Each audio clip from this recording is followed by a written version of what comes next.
Nós estamos num daqueles momentos importantes da vida do estado do Ceará. Eu já vivi outros. Jovem prefeito de Fortaleza, me lembro porque as emoções estão parecidas. Nós tínhamos apalavrado, eu, Tasso Gereissati, que revolucionou o Ceará, tínhamos apalavrado que o candidato seria o Sérgio Machado. Quando chegou na hora, consultado o povo, que é nosso Senhor, quem manda nisso aqui não é família, nem família A, nem família B, nem partido encarnado, nem partido azul. O meu patrão é o povo do Ceará e mais ninguém. Pois bem, chegou na hora o candidato que eu queria, que o Tasso queria, o nosso povo não quis. E eu tive que renunciar à prefeitura de Fortaleza, no auge do meu sucesso, no auge, cheio de dinheiro, cheio de projetos, porque fui cumprir uma missão de não deixar o Ceará dar para trás. Eu não vou pedir às lideranças do Ceará que façam para além daquilo que eu tive que fazer e fiz com muito prazer e honra. Eu nunca mais, tendo sido o governador mais popular na minha época do Brasil pelo carinho do povo, nunca mais pedi de volta o poder do Ceará para mim, porque achei, como acho ainda hoje, que depois de governar o Ceará, a minha tarefa era preparar uma nova geração que tivesse valor, que tivesse espírito público, que fosse decente e que pensasse mais no povo do que na sua ambição, do que na sua vaidade, do que na sua prepotência e na sua arrogância. Quando, por exemplo, escolhemos o Cid candidato a governador, Lúcio Alcântara, nosso aliado, abria mão para eu ser o candidato. Tasso Gereissati, meu amigo, irmão de velhas datas e para sempre, pedia que fosse eu o candidato. E eu disse a eles: vocês não estão entendendo. O Ceará quase perde a eleição para uma pessoa que o PT escolheu, que era vereador de Fortaleza, e que o Lula, que muito cearense quer muito bem, eu também ajudei a vida inteira, mas o Lula nunca se preocupou com o Ceará. Naquela eleição, o Lula queria que o Ceará elegesse o Zé Ayrton. Quase o Lúcio Alcântara perde as eleições, ganhamos por 5.000 votos. E eu entendi com muita humildade a lição que o povo do Ceará estava nos dando. E sabia que naquele momento era necessário renovar. Sacrifiquei a mim mesmo para escolher a melhor pessoa, o melhor quadro, o mais preparado político que inovou revolucionariamente a administração do Ceará, o meu irmão Cid Ferreira Gomes. Fizemos isso e eu fui apresentar o Cid, correndo pelo interior do Ceará. Tinha lugar que o Cid não tinha onde chegar e o carinho, a generosidade do povo me permitia eu mesmo chegar e apresentar. O que me importa para mim é a sorte do Ceará. E não errei. O Cid revolucionou o estado do Ceará e preparou o caminho para novas lideranças. Naquele momento a nossa preocupação era com o Cariri. Na democracia, o Cariri não tinha tido a oportunidade de eleger nem um filho seu, nem a vice-governador, nem a governador, nem a senador. Um desprestígio completo. E nós que somos de Sobral, da Zona Norte, eu que sou preocupado com a unidade do Ceará, ponderei ao Cid que era hora de nós darmos oportunidade a um quadro jovem, talentoso do Cariri, para que o Ceará se reunisse, fosse um só, e todo mundo cearense se sentisse igualmente querido e respeitado. Não estou arrependido, mas naquela ocasião, o Lula, que muitos cearenses gostam dele, e eu não desgosto, ajudei a vida inteira, lutou muito para que o Ceará ficasse nas mãos do Eunício Oliveira. Quase o Camilo Santana perde as eleições e eu fui para a luta. Tenho até hoje 74 processos, nenhum por corrupção como o Eunício Oliveira, nenhum por ladroeira como o seu Eunício Oliveira, nenhum porque fiquei rico na política como o seu Eunício Oliveira. Todos por dano moral, porque eu fui mostrar ao povo do Ceará que o Ceará não merecia um bandido a governar. Estado, mas quase o Camilo Santana perde as eleições. Não estou arrependido. O povo do Ceará mais uma vez se uniu e nos salvou a nós próprios desse desastre. Não quero encomendar muita conversa. Assim também foi na dinâmica de Fortaleza. Aqui em Fortaleza nós tínhamos o pior indicador de educação do Ceará. Não era do Brasil.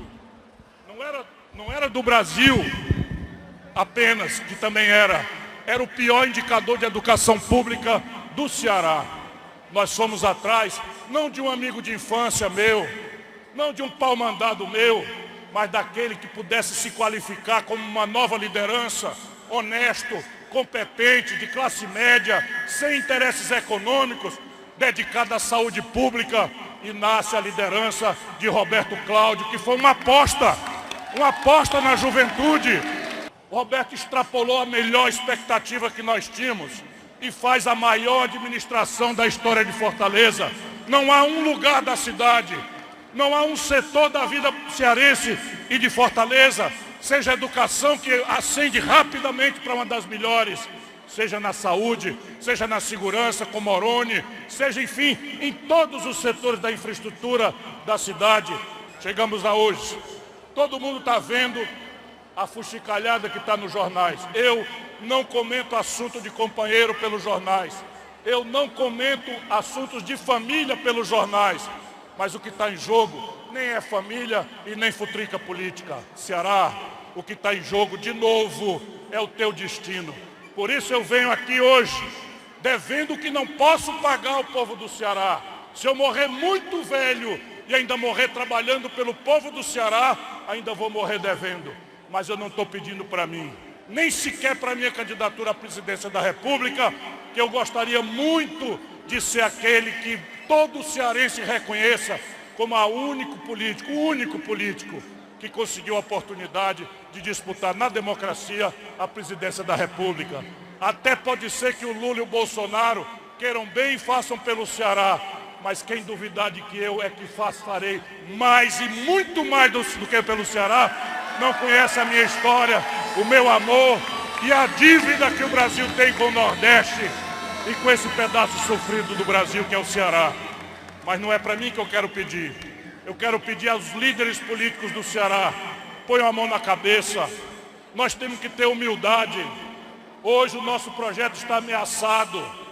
Nós que temos essa obra extraordinária do Cid, do Camilo, alguma coisa que eu possa ter tido, entra pesquisa e sai pesquisa, e quem tá favorito nas pesquisas é um bolsonarista cuja única obra é sujar as mãos de sangue, liderando motins e trazendo o ódio, trazendo o rancor, a incompetência, a ladroeira da política do Estado do Ceará.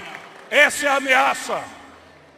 Políticos cearenses, a ameaça não é a vaidade, a ameaça não é a arrogância. O salto alto é o pior conselheiro que nós possamos ter. Eu venho aqui com toda a humildade, pedir união, pedir unidade, unidade do povo do Ceará de bem, unidade de quem está preocupado com a sorte dos desempregados.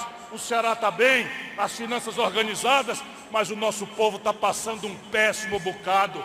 Desemprego, carestia, violência. As facções criminosas tomaram o território do periferia de Fortaleza e do nosso interior. Mata-se como mosca no estado do Ceará. E é diante dessa humildade que os homens públicos temos que nos vergar. E é isso que eu vim pedir. Não estou pedindo para mim, nem estou pedindo para um amigo. O PDT apalavrou com todos os seus aliados, liderado por esse amigo e irmão Carlos Lupe, que está aqui e a quem eu devo ter voltado à vida pública, de onde já tinha tido vontade de me afastar. Mas estou aqui inteiro lutando pelo Brasil e pelo Ceará. Mas o que eu peço é para que a gente ponha a mão na cabeça e entenda que se o Ceará como Estado vai muito bem, o nosso povo não está bem. Nosso povo está machucado, empobrecido, amedrontado, com dificuldades graves para trazer a família com saúde e com renda. Essa é a nossa sensibilidade.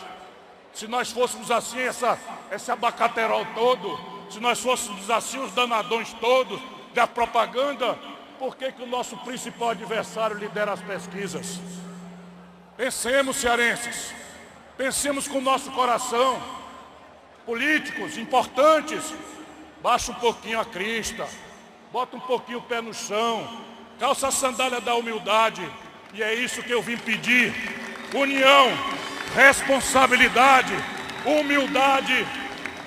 E aí, meu companheiro Roberto, meu querido companheiro e amigo Domingos Filho, a tarefa de vocês é muito grave e muito séria, porque por mais que as paixões políticas, o egoísmo, o projeto pessoal de domínio de quem quer que seja, vá se apresentar na luta, a tarefa de vocês é dar a outra face. A tarefa de vocês é unir o Ceará. O nosso povo não tem culpa da vaidade, da prepotência de lideranças que, uma vez construídas nessa luta e ao redor desse projeto, agora servem por uma ninharia, um punhado de nada ou um carguinho de ministro, desertam da humildade e da luta do povo.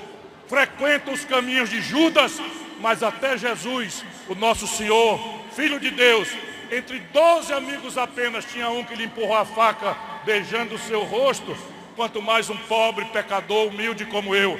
E é de novo falando em humildade, em união, mas acima de tudo na tarefa que cabe hoje aos novos líderes do Ceará. Vão ao povo, ouçam o nosso povo, mudem o que tiver que ser mudado, protejam o espaço conquistado, não deixem o ódio bolsonarista dominar o estado do Ceará, que é a última ilha política séria e progressista no Brasil.